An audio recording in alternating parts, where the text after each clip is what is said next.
Silakan duduk. Terima kasih sudah datang kemari. Kalau boleh tahu nama Mbak siapa ya? Nama saya Arina Lestari, biasa dipanggil Nana.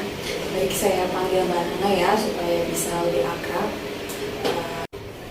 Baik, jika belum, saya akan menjelaskan sedikit tentang konseling. Konseling adalah suatu layanan bimbingan yang dimana berisi tentang beberapa asas. Itu ada asas kerahasiaan, asas kegiatan, asas kenormatifan, dan asas kekinian. Yang pertama itu asas kerahasiaan, di mana segala rahasia atau informasi dan data klien tidak boleh disebarluaskan atau disebarkan ke halayak ramai. Lalu ada asas kekinian. Di sini Mbak diminta untuk menceritakan hal yang berdasarkan pada saat ini. Lalu ada asas kegiatan. Asas kegiatan ada beberapa tahap yang harus dilakukan.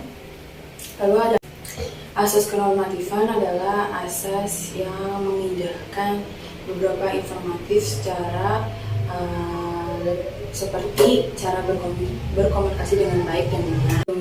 Mulai, saya akan menyampaikan janji konselor saya, Salvadriana, dengan ingin menyatakan sanggup dan bersedia menerima dan merahasiakan suatu informasi dan data dari klien. Seperti itu, Mbak. Iya. Oke, bagaimana apa yang Mbak rasakan pada saat ini? Jadi begini, saya kan sudah di fase semester tua yang dimana bingung nantinya kedepannya akan bekerja di bidang apa untuk mencukupi kehidupan saya dan keluarga saya. Oke, kira-kira pekerjaan apa yang Mbak minat dan Mbak sukai? Saya ada dua. Yang pertama itu di Humas Polri, yang kedua itu di divisi kreatif KAI atau bagian ilustrasinya. Oh, jadi Mbak ingin bekerja di Humas Polri dan divisi kreatif KAI karena sesuai minat dan bakat Mbak ya? Betul. Lalu kenapa Mbak memilih untuk bekerja di Humas Polri dan bekerja di divisi kreatif KAI? Kalau di Humas Polri sebenarnya karena saya lebih suka dan tertarik untuk bersosialisasi sama masyarakat langsung, kayak bekerja di lapangan, mencari data, dokumentasi, seperti itu. Tapi kalau misalkan yang di divisi kreatif KAI, saya lebih ke bakat dan kemampuan yang saya miliki. Saya nilai mungkin udah termasuk baik dan ingin mengasah kemampuan. Oke, jadi Mbak kenapa memilih ingin bekerja di Humas Polri? Karena minat Mbak di sana, karena Mbak suka melakukan hal yang langsung terjun di lapangan dan bersosialisasi dengan masyarakat secara langsung. Lalu Mbak ingin bekerja di bidang industri divisi kreatif KAI karena memang bakat Mbak di sana dan ingin skill Mbak terasa di sana. Betul. Pasti ada banyak yang Mbak pikirkan ya, karena yang kita tahu kan masuk dalam Humas Polri itu tidak segampang yang kita kira ya Mbak. Harus melewati beberapa tahapan seperti tahapan kesehatan, jasmani, dan psikolog.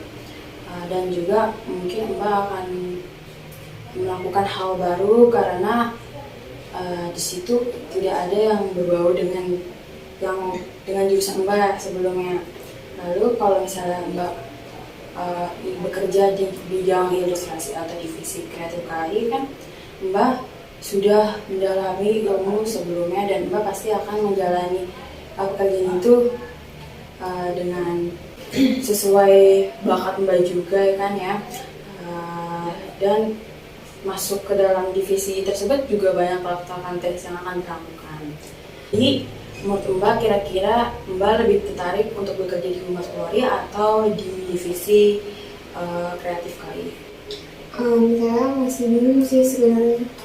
dari pertimbangan yang tadi kita bahas, yang sudah saya kasih gambaran, yang menurut Mbak itu Mbak mampu untuk bekerja di sana sesuai kompetensi Mbak, kemampuan Mbak. Mbak kayak yakin pengen banget kerja di sana gitu. Saya sih lebih yakinnya ke Humas Polri ya, karena minat dan sukanya di sana, walaupun bakat saya adanya di ilustrasi, di bidang ilustrasi KAI. Oke, saya mengerti. Berarti Mbak Nana sudah mengetahui potensi diri Mbak sendiri ya, bahwa Mbak ingin bekerja di Humas Polri karena minat Mbak, dan daripada Mbak memilih bekerja di bidang ilustrasi atau divisi kreatif KAI. Tadi saya sudah sedikit memberikan gambaran sedikit ya Mbak.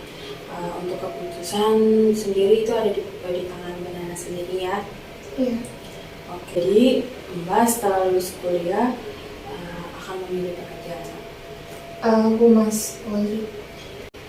Baik, Mbak Nana setelah lulus kuliah akan memilih pekerjaan di Humas Polri karena sesuai minat Mbak, untuk mengasah hal baru juga untuk Mbak Nana ya.